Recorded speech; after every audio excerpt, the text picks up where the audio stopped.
Hey guys, welcome back. In today's video, I'll be reviewing Paris Corner's Rifaaqat Adorn.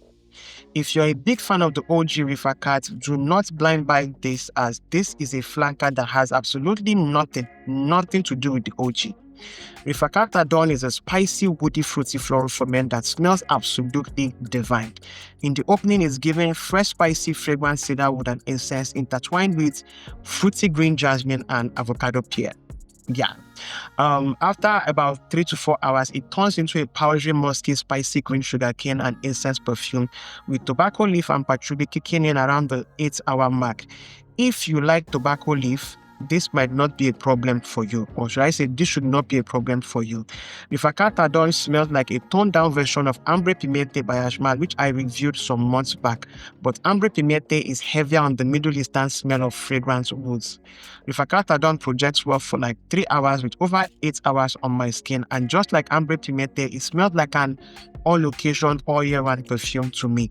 I look forward to trying other dupes of this same scent profile before making up my mind which of them to get. Hopefully one of them lacks the whole tobacco leaf accord, because as some of you already know, I don't like tobacco leaf in general. Anyway, that has been my review for Rifaaqat Adorn by Paris Corner. I will see you guys in my next video. Hey guys, welcome back. In today's video, I'll be reviewing 𝗕𝗓𝗫𝗫 by Khadlaj perfumes and comparing it to Lattafa's Liam Grey. Both perfumes are said to be inspired by BDK's Gris Chanel. 𝗕𝗓𝗫𝗫 has notes of iris, cardamom, vetiver, and sandalwood, and the main accords I get in here are tobacco leaf and patchouli. 𝗕𝗓𝗫𝗫 opens sweet, fresh, spicy, mentholated, and somewhat green with earthy, dusty patchouli and tobacco leaf. The sweetness seems to be coming from a balsamic blend of amber and vanilla. On really close inspection, you might be exposed to the smell of kerosene-soaked wood sitting deep in the background. So, in case you smell that, 𝗕𝗓𝗫𝗫𝗫 immediately reminds me of Zimaya's Red Carpet Paragon, which is said to be an inspiration of Parfums de Marly's Calan. The main difference between these two perfumes is that tobacco leaf accord, which is missing in Red Carpet Paragon. In the opening of 𝗕𝗓𝗫𝗫𝗫, the earthy, dusty patchouli sits high at the top of the note pyramid, but after like 2 hours, the tobacco leaf takes over and maintains its hold till the fire dry down, where as it projects into the air off paper, all I get is powdery, musky tobacco leaf sitting heavily on dusty, earthy patchouli. On my skin, 𝗕𝗓𝗫𝗫𝗫 lasts well over 12 hours with 2 to 3 hours of solid projection. Now, I am not a fan of tobacco leaf, as some of you already know, but it doesn't really bother me in here at all. Anyway, I will not be getting this perfume as I already have Red Carpet Paragon in my collection, and both perfumes almost smell similar. So, yeah. Anyway, now let's talk about Lattafa's Liam Grey. Lattafa's Liam Grey smells similar to 𝗕𝗓𝗫𝗫𝗫 with the following major differences. The highlight for Liam Grey is that tobacco leaf. It rains steadily over the patchouli from start to finish. 2. The mentholated vibe in Liam Grey comes off quite toothpaste-like. It's giving mint, patchouli, and tobacco leaf flavored toothpaste. 3. 𝗕𝗓𝗫𝗫𝗫𝗫 is sweeter and more fresh, spicy than Liam Grey. 4. Liam Grey doesn't have that kerosene-soaked wood undertone, which I get from 𝗕𝗓𝗫𝗫𝗫𝗫. And finally, in terms of performance, Liam Grey is not in your face like 𝗕𝗓𝗫𝗫𝗫𝗫𝗫. It has like a soft projection of like 1 to 2 hours with just about 9 hours on my skin. The final dry down for Liam Grey is a powdery, musky, earthy herbal tobacco leaf and patchouli with a creamy, woody, and ambery base. If I had to pick one, as a non-lover of tobacco leaf, I'd definitely go with 𝗕𝗓𝗫𝗫𝗫𝗫𝗫 by Khadlaj perfumes. Anyway, that has been my comparison review for 𝗕𝗓𝗫𝗫𝗫𝗫𝗫 by Khadlaj perfumes and Lattafa's Liam Grey. Lattafa's Asad was the first perfume I ever got in PR, but sadly I hated this as it was obnoxiously heavy on the leather, herbs, and spices. So I just left it in my collection gathering dust until like I think a year ago when I saw it and decided to give it another go. It opens dark, spicy, herbal, aromatic, and soapy with lavender, grapefruit, bitter herbs, and a fresh, spicy, powdery, musky, blue, ambery undertone. That undertone instantly reminds me of Lattafa's 𝗕𝗧𝗧𝗧𝗧𝗧. Lest I forget, Asad also has a slight animalic touch to it in the opening. The heavy, spicy herbal leather accords, which threw me off when I first unboxed this perfume years ago, are now more controlled. 3 to 4 hours later, I'm getting a fresh, spicy bergamot, sugary sweet pineapple, and cedarwood at the top. And in the base, I'm getting powdery musky blue amber. The grapefruit is gone at this point.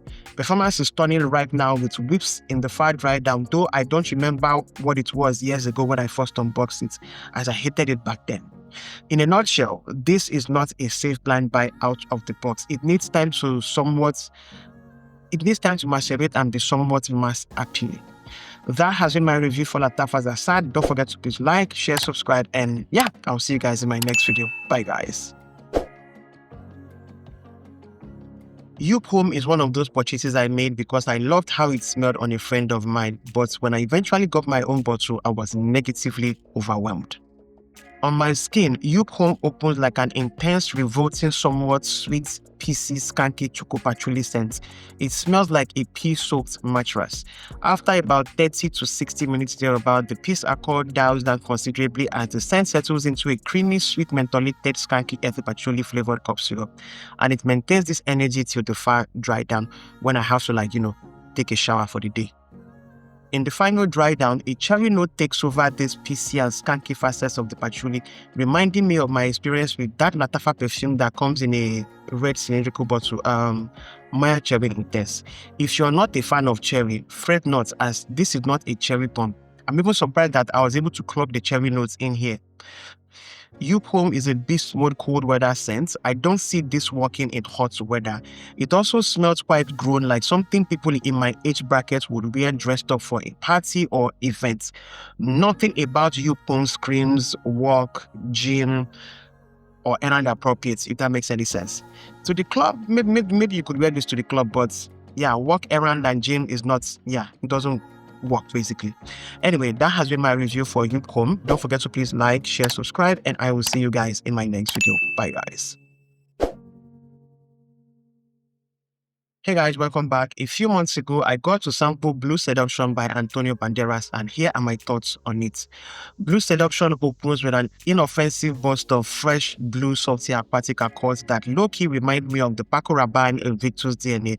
But within 5 minutes thereabouts, it starts to turn minty green and grassy, with the grass accord intensifying around the 90-minute mark thereabouts, at which point it settles into being a fresh, grassy scent with a blue, salty, aquatic, and ambery undertone to it. The salty aquatic undertone also has a, should I say, like a chalky, mossy seaweed vibe attached to it, but it doesn't come off as pungent as you would get from Maison Alhambra's Megara, if that makes any sense. The far dry down for Blue Seduction is a sweet herbal aquatic musk, and it lasts well over 6 to 8 hours on my skin with 1 hour of basic projection. Perfumes that smell like grass or hay are just not my vibe in general, so Blue Seduction doesn't cut it for me. But if you don't mind such accords in your perfumes, do please check it out. That has been my review for Blue Seduction by Antonio Banderas. Don't forget to please like, share, subscribe, and I will see you guys in my next video. Bye guys.